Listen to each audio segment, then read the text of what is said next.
Okay, we're back up and hot. This is the results of Barb's semichrome work on the bakelite pieces, and as you can see, the handle, it's smooth to the touch. It's never going to be perfect, but that's what happens when you put it in the dishwasher. But it is smooth and shiny. Seems much better. That's more the descaling seemed to help open that channel a little bit. We'll wait until we hit our top.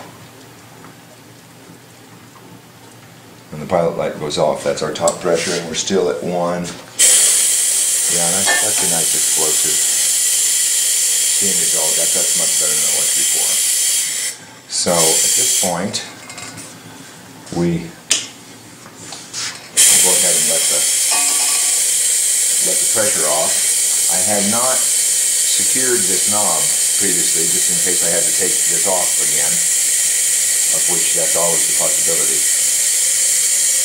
So this is the old style. Once again, it has that screw that goes down into the shaft. Closed. I'll have to remember that I'm not through escaping steam or I'll get in big trouble. Hold this still. Put on the finishing touches. So I turn the machine off. I'll reach across and unplug it. So this has been running a good 4 or 5 hours. So it's kind of hot. At this point, I'm going to go through and retighten everything. This particular piece, see, that's loosened up significantly, and while it's hot, actually you get a little better final tightening while everything's hot. As you know, it wasn't leaking before. Okay, I'm not sure if I had tightened the steam one down. That's tight. Let me grab this since it's hot. Check give that a final tweak. You will notice that all the electrical is underneath this spot, so you want to make sure that this is sealed. It's the same way with the new machines. The tube comes in and the electrical is right under that spot. Okay, my steam pressures are off. So I'll go ahead and recheck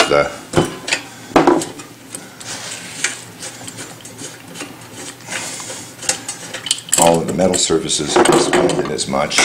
So I'll get in here and I'll recheck this is a hard one to get at because of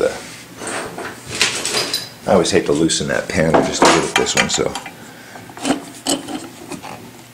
that one's good and tight. The top one toward the boiler.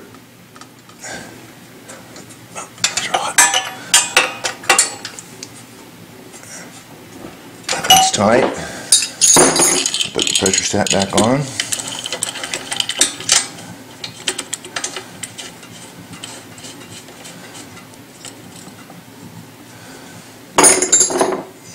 Once again, align it visually so it's not going to hit the case. Let me put it on. Like that. That's good and tight. Let me get my hex wrench. This retightening is, particularly in our situation where we will repair a machine and then ship it off. We bump all these a little bit just to make sure we do an index pattern. It's hard to do a good star on when there's only 4, but you do the top and then the bottom. This one's just a check because that one tightens down fairly well. Okay, now using the same wrench, it's unplugged, it's off, so you're in no danger of the heating element at this point.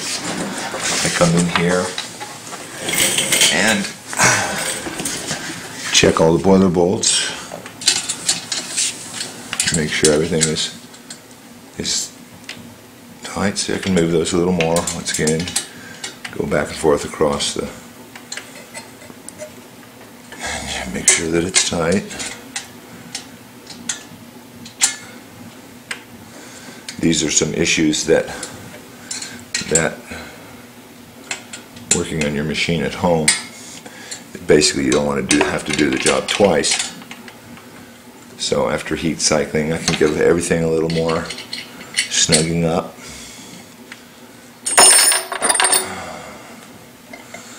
As I've done this, I've thought of the dozens of little things that can crop up in a rebuild. That I think that we've got one more little thing to do. Take your red button. The big end goes on the inside. You can put the bottom on. Get rid of the little bit of dust that collected. And yeah, I think this is something that we want to straighten that out before we do that. So you just take any kind of anvil. In this case, I've got a little kind of railroad tie here for my anvil.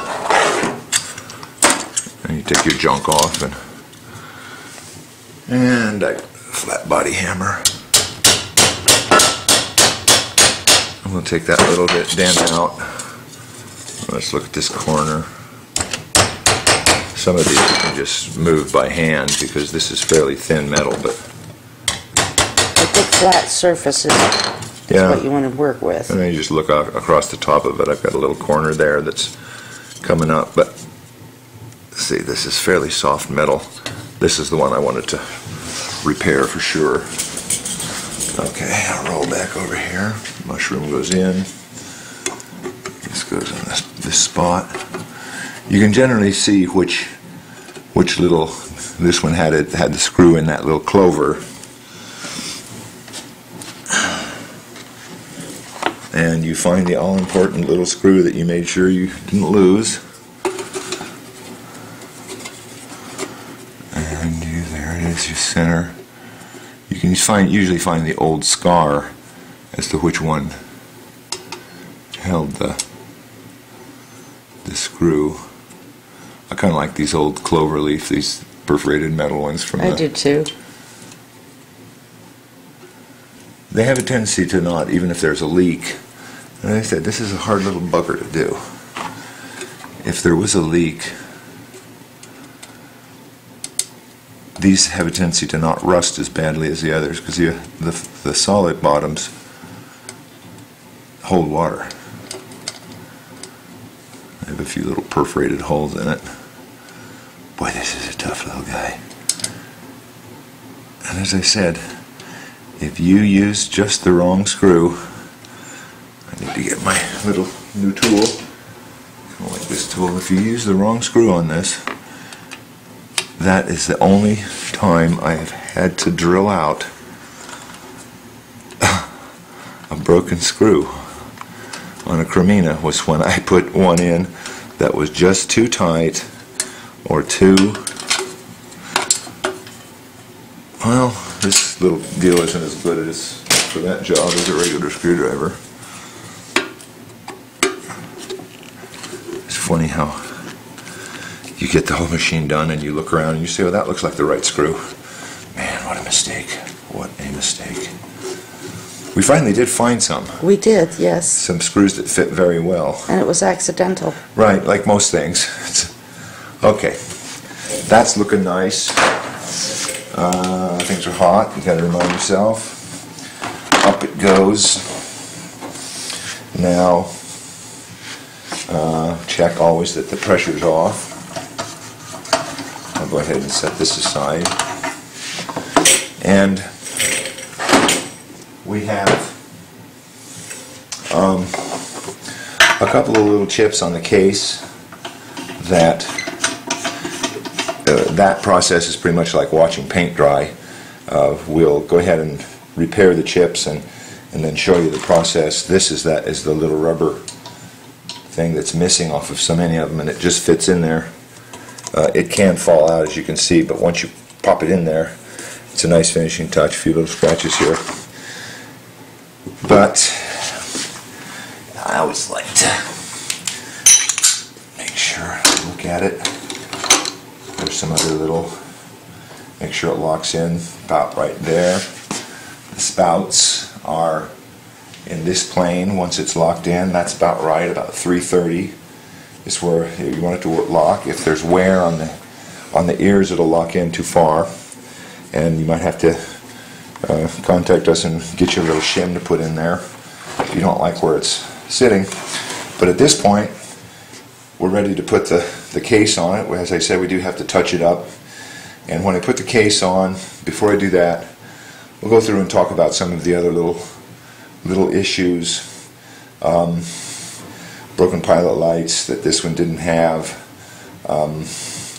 Is we encountered a lot of problems with this that we had to solve that you don't often find on many machines. But we'll have one more video for the big wrap up when we put the case on. We're going to have to repair a bit of the tweaked feet on that case, and so there'll be a little bit to show, but we're just about done, and somebody's going to have a real nice machine one of these days.